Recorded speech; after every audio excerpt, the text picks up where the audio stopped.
In this video we will see the third chapter of the book, which is Never Enough. If you didn't watch the previous videos, please do check it out and let me know in the comment section. Now we get into the video. John Bogle, the Vanguard founder who passed away in 2019, once told a story about money that highlights something we don't think about enough. At a party given by a billionaire on Shelter Island, Kurt Vonnegut informs his pal, Joseph Heller, that their host, a hedge fund manager, had made more money in a single day than Heller had earned from his wildly popular novel Catch-22 over its whole history. Heller responds, "Yes, but I have something he will never have, enough." Enough. The author was stunned by the simple eloquence of that word, stunned for two reasons. First, because he had been given so much in his own life, and, second, because Joseph Heller couldn't have been more accurate. For a critical element of our society, including many of the wealthiest and most powerful among everyone, there seems to be no limit today on what enough entails. It's so smart, and so powerful. Here, author offers two examples of the dangers of not having enough, and what they can teach everyone. Rajat Gupta was born in Kolkata and orphaned as a teenager. People talk about the privileged few who begin life on third base. Gupta couldn't even see the baseball stadium. What he went on to achieve from those beginnings was simply phenomenal. By his mid-40s, Gupta was CEO of McKinsey, the world's most prestigious consulting firm. He retired in 2007 to take on roles with the United Nations and the World Economic Forum. He partnered on philanthropic work with Bill Gates. He sat on the board of directors of 5 public companies. From the slums of Kolkata, Gupta had quite literally become one of the most successful businessmen alive. With his success came enormous wealth. By 2008, Gupta was reportedly worth $100 million. It's an unfathomable sum of money to most. A 5% annual return on that much money generates almost $600 an hour, 24 hours a day. He could have done anything he wanted in life. And what he wanted, by all accounts, wasn't to be a mere centimillionaire. Rajat Gupta wanted to be a billionaire. And he wanted it badly. Gupta sat on the board of directors of Goldman Sachs, which surrounded him with some of the wealthiest investors in the world. One investor, citing the paydays of private equity tycoons, described Gupta like this: "I think he wants to be in that circle. That's a billionaire circle, right? Goldman is like the hundreds of millions circle, right, squared? Right." So Gupta found a lucrative side hustle. In 2008, as Goldman Sachs stared at the wrath of the financial crisis, Warren Buffett planned to invest $5 billion into the bank to help it survive. As a Goldman board member, Gupta learned of this transaction before the public. It was valuable information. Goldman's survival was in doubt, and Buffett's backing would surely send its stock soaring. 16 seconds after learning of the pending deal, Gupta, who was dialed into the Goldman board meeting, hung up the phone and called a hedge fund manager named Rajaratnam.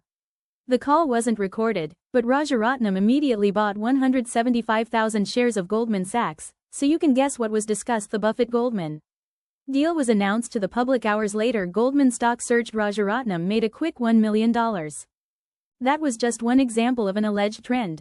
The SEC claims Gupta's insider tips led to $17 million in profits. It was easy money. And, for prosecutors, it was an even easier case. Gupta and Rajaratnam both went to prison for insider trading, their careers and reputations irrevocably ruined. Now consider Bernie Madoff. His crime is well known. Madoff is the most notorious Ponzi schemer since Charles Ponzi himself. Madoff swindled investors for 2 decades before his crime was revealed, ironically just weeks after Gupta's endeavor.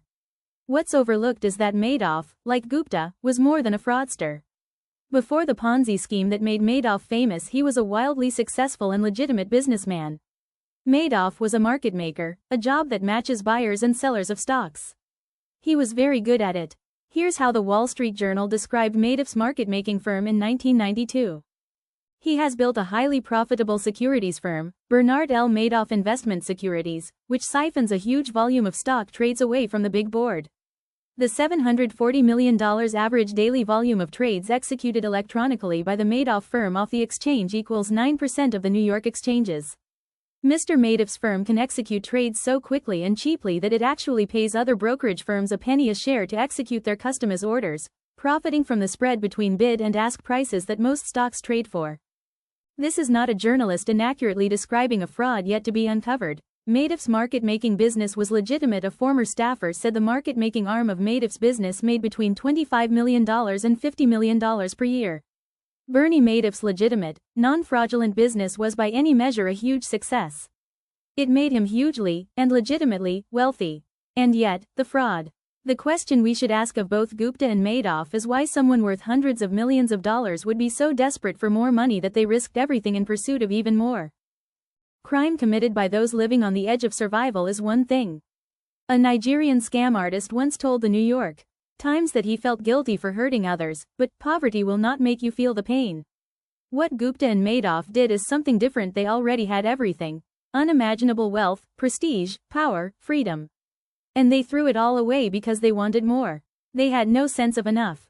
They are extreme examples, but there are non-criminal versions of this behavior, the author said. Further, the author explained in detail, the hedge fund long-term capital management was staffed with traders personally worth tens and hundreds of millions of dollars each, with most of their wealth invested in their own funds. Then they took so much risk in the quest for more that they managed to lose everything. In 1998, in the middle of the greatest bull market and strongest economy in history, Warren Buffett later put it. To make money they didn't have and didn't need, they risked what they did have and did need. And that's foolish. It is just plain foolish. If you risk something that is important to you for something that is unimportant to you, it just does not make any sense. There is no reason to risk what you have and need for what you don't have and don't need. It's one of those things that's as obvious as it is overlooked. Few of us will ever have $100 million, as Gupta or Madoff did. But a measurable percentage of those reading this book will, at some point in their life, earn a salary or have a sum of money sufficient to cover every reasonable thing they need and a lot of what they want.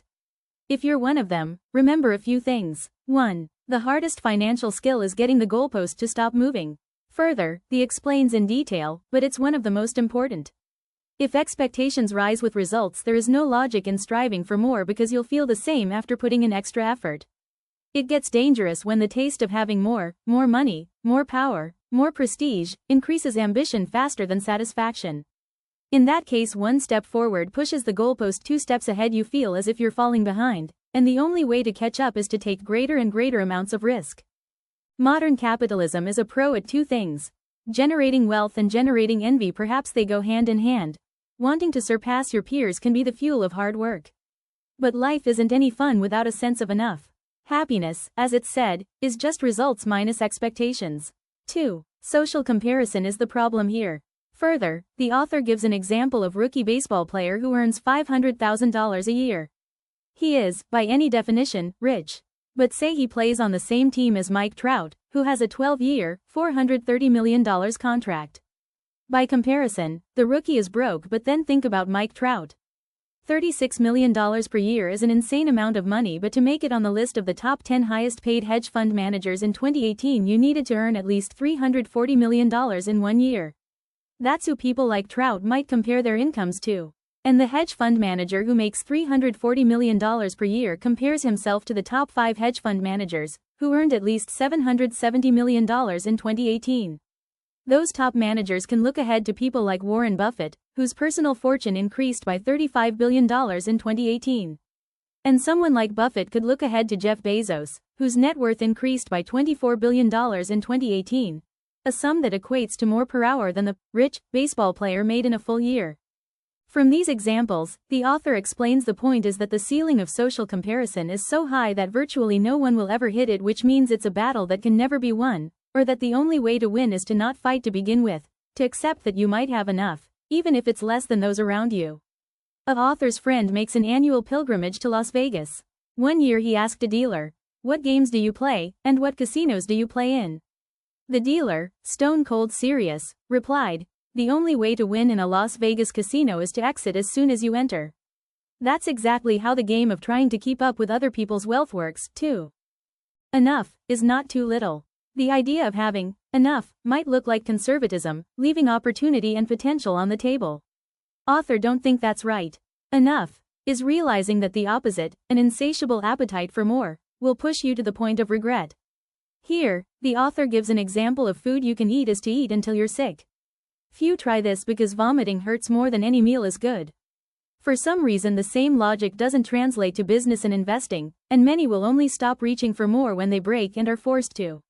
This can be as innocent as burning out at work or a risky investment allocation you can't maintain.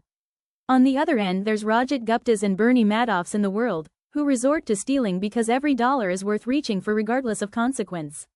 Whatever it is, the inability to deny a potential dollar will eventually catch up to you. There are many things never worth risking, no matter the potential gain. After he was released from prison, Rajat Gupta told the New York Times he had learned a lesson. Don't get too attached to anything, your reputation, your accomplishments or any of it. I think about it now, what does it matter? Okay, this thing unjustly destroyed my reputation. That's only troubling if I am so attached to my reputation. This seems like the worst possible takeaway from his experience, and what author imagine is the comforting self-justifications of a man who desperately wants his reputation back but knows it's gone. Reputation is invaluable. Freedom and independence are invaluable. Family and friends are invaluable. Being loved by those who you want to love you is invaluable. Happiness is invaluable, and your best shot at keeping these things is knowing when it's time to stop taking risks that might harm them. Knowing when you have enough. The good news is that the most powerful tool for building enough is remarkably simple, and doesn't require taking risks that could damage any of these things. That's the next chapter. Thanks for watching. If you like the video, please do like, share and subscribe and comment.